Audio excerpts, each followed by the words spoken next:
আজি 23 তাৰিখ আমাৰ বিটিচিৰ বাজেট সেশন হ'ল।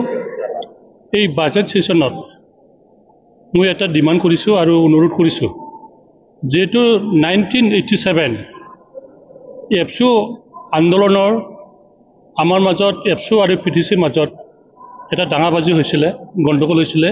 সেই সময়ত পিটিচিৰ বহু মানুহে মৃত্যু হ'ব লগা হৈছিলে। ইয়াতে মই এটা ডিমান্ড কৰিছোঁ যে এই সময়ৰ পৰা 1987 পৰা যিসকলে পিটিচিৰ মৃত্যু হ'ল, সেই মৃত্যুসকলক এক্সগ্ৰেছিয়া দিয়াৰ কাৰণে মই এটা কমিটি বনোৱাৰ কাৰণে ডিমান্ড কৰিলোঁ আৰু হাউচে এইটো মানি লৈছে আৰু হাউচ কমিটি এটা বনাব বুলি মোক কথা দিছে। আজি বাজেট সেশনত আমি দেখিলোঁ যি আগত বাজেট সেশনত যি কথাবোৰ আমাক কথা দিছিলে, এই কথাবোৰ এই বাজেটত অহা নাই আৰু এই কামবিলাক আমি দেখিব পোৱা নাই। সেইকাৰণে মই ক'ব খোজোঁ, অকল বাজেট সেশন কৰিলে নহ'ব, বাজেট সেশনৰ লগত কাম কৰাটো উদ্দেশ্য থাকিব লাগিব। এই উদ্দেশ্যটো আজি UPPL চৰকাৰৰ নোহোৱা হ'ল। আশা কৰিছোঁ যি বাজেট কৰিছে, এই বাজেটত দফা দফা কাম কৰাটো দায়িত্ব আজিৰ দিনত আমি দেখিছোঁ। কি দেখিছোঁ? যোৱাকালিলৈকে আমি দেখিছোঁ আমাৰ খাৰিগাঁৱে হওক, চেৰপাংগুৰি হওক, যিসকলে বালু ট্ৰাকত আনে, ইয়াত ফৰেষ্ট ডিপাৰ্টমেণ্টৰ পৰা চিণ্ডিকেট আছে। এটা ট্ৰাকত পৰা 1300 টকা, 4000 টকা। এই চিণ্ডিকেটটো যেন UPPL চৰকাৰে নাইকিয়া কৰিব লাগে মই অনুৰোধ কৰিছোঁ। কাৰণ আমাৰ যিসকলে বালু পাটত ঠানি আছে, সেইসকলে বহুত কষ্ট পাই আছে। চালান থাকিলেও পইচা দিব লাগিব, চালান নাথাকিলেও পইচা দিব লাগিব। এইটো কোন দেশৰ ছিষ্টেম হ'ল? এই ছিষ্টেমৰ পৰা আঁতৰি থাকিবৰ কাৰণে মই অনুৰোধ কৰিছোঁ।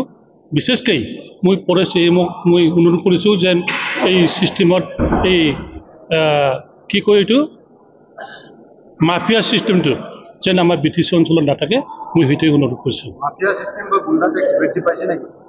গুণ্ডা টেক্স যথেষ্ট বৃদ্ধি পাইছে। এই গুণ্ডা টেক্সটো কেনেকৈ বৃদ্ধি পাইছে? ৰাস্তাত যদি মানুহ বহি থাকি পইচা কালেকশ্যন কৰে, এটা গুণ্ডা টেক্সে হ'ব। এটাতো লিগেল টেক্স নহয়। আৰু যিসকলে কাগজ আছে, কাগজ চালান আছে, এই চালানৰ পৰাও যদি এটা ট্ৰাকত যদি 1300 টকা ৰাখি দিয়ে, এইটো নিশ্চয় গুণ্ডা টেক্সে হ'ব। এইটো মাফিয়া ৰাজ হ'ব। এই গুণ্ডা টেক্স কৰা এই চৰকাৰৰ পৰা আঁতৰি থাকিবলৈ মই সকলো ৰাইজক অনুৰোধ কৰিছোঁ। মই ইয়াত ক'ব লগা একো নাই, কাৰণ বিভিন্ন জাতি জনগোষ্ঠীয়ে নিজৰ নিজৰ মান সন্মানটো ৰাখিব বিচাৰে। ঠিক আমাৰ BTC কাউন্সিলে এইটো সন্মান দিয়াটো মই ধন্যবাদে দিছোঁ। কাৰণ ৰিষ্ট্ৰিক্টেড হলিডেত যিসকলে নিজৰ নিজৰ জাতিৰ কাৰণে পূজা বা কিবা পালন কৰে, পৰ্ব পালন কৰে, ইয়াত ৰিষ্ট্ৰিক্টেড হলিডে দিয়াটো বেয়া নহয়, ঠিকেই আছে। যোৱাকালি বাছবাৰীত আদানীৰ এই সম্পৰ্কে যোৱাকালি ময়ো গম পাইছোঁ। কৰৰপতি আদানীৰ ল'ৰা আমাৰ BTC বা ধুবুৰী ডিষ্ট্ৰিক্টত আহিছে। অকল বাছবাৰীত যোৱা নাই, আমাৰ বিলাসপাৰা চাব ডিভিশ্যনৰ ওচৰত চুৰাপাকৰা কিবা এইবিলাক এৰিয়াটো আহিছে। আৰু ইয়াত ডাঙৰ ডাঙৰ প্ৰজেক্ট কৰাৰ কাৰণে যিহেতু মানুহবিলাক ইয়াত বসবাস কৰি আছে, ইহঁতক এভেকশ্যন কৰাৰ কাৰণে আমাৰ ধুবুৰী ডিষ্ট্ৰিক্ট এডমিনিষ্ট্ৰেটিভৰ পৰা এতিয়া নটিচ দি আছে। আমাৰো PTCত কি হৈছে দুৰ্ভাগ্যজনক, বুগলাউৰা বুলি এটা গাঁও আছে, ছোটমাল গাঁও, ইয়াত BTC বাছি আছে, BTC ভোট দিয়ে, এই সকলোকে ইহঁতে এভেকশ্যন কৰাৰ কাৰণে যোজা কৰি আছোঁ। আমিও চেষ্টা কৰিছোঁ কেনেকৈ আমাৰ BTC অঞ্চলৰ ৰাইজক কেনেকৈ ৰক্ষণাবেক্ষণ কৰিব পাৰোঁ, আমিও চেষ্টা কৰিছে। নিশ্চয় আজি এই গাঁৱৰ মানুহে আমাৰ প্ৰমোদ বড়ো ডাঙৰীয়া আৰু ৰঞ্জিত বসুমতাৰীক যিহেতু ৰেভিনিউ EM হ'ল, তেখেতক এপ্লিকেশ্যন দিব আৰু পৰ্বটো কি হ'ব এইটো চাই আছোঁ। যেন মই ক'ব বিচাৰোঁ, পৰ্বতৰা হ'ল আমাৰ TSP এৰিয়া।